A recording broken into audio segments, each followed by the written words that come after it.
Well, just a few years ago, artificial intelligence barely got a mention at the UN General Assembly's yearly convocation of world leaders.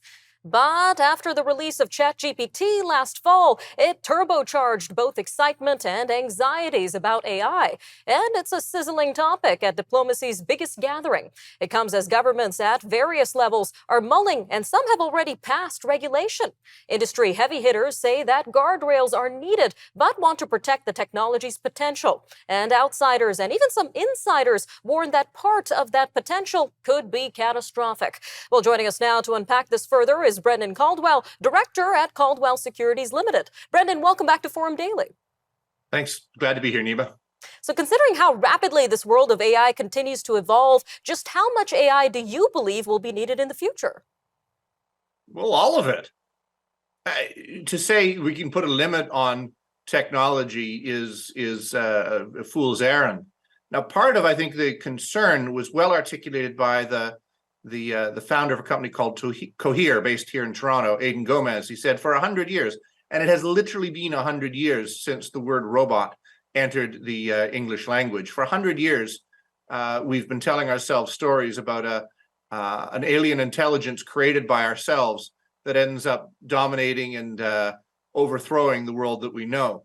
So I think there is the 100 years of received wisdom about how bad this can be, on top of the usual dislocations that come from really any new technology entering the marketplace from the Industrial Revolution onward. Sounds like AI is a long time coming, Brendan. Now, what industries will benefit the most from AI implementation from your perspective? I think there will be a lot of benefit, but a lot of dislocation. To say what will benefit most from AI will be like to say what will benefit most from computers or the interwebs. And you could say, well, retail has benefited tremendously from the ability for people to go online and buy online. But that doesn't mean traditional department stores or storefronts have benefited.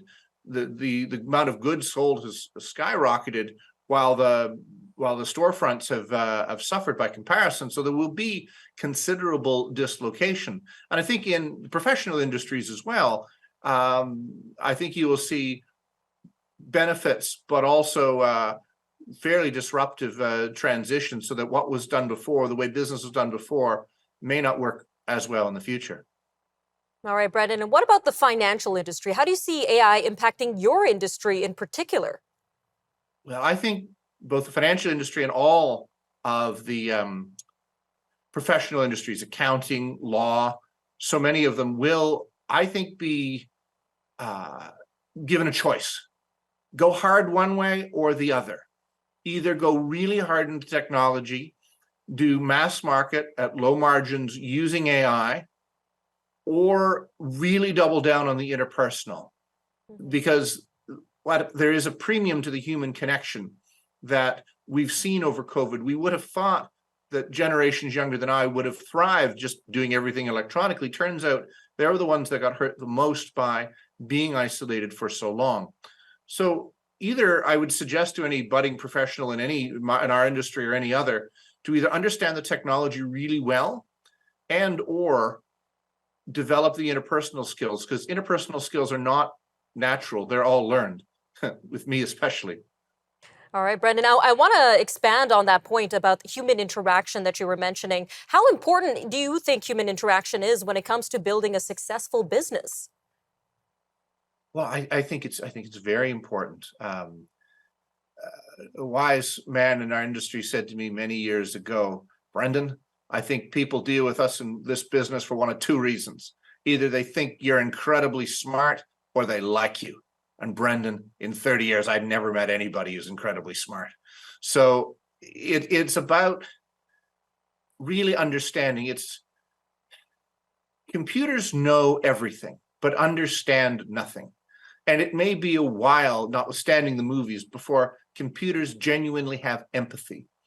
And in this world, particularly with increased isolation, people don't really feel heard. If, as a professional, you can help people articulate their deepest hopes, fears, concerns, whether it's about finances or whatever they're going through, and as a professional, help them to say the words out loud to another human being, to understand, to empathize, and then to help them with a solution in a way that makes them believe that that is designed for them because you've really heard them. That kind of skill set, it will be a long time before the Turing test is passed by any artificial intelligence yet created. Some very good points. Brendan, thank you again for joining us today on Forum Daily. Thank you, Nima. We'll be right back.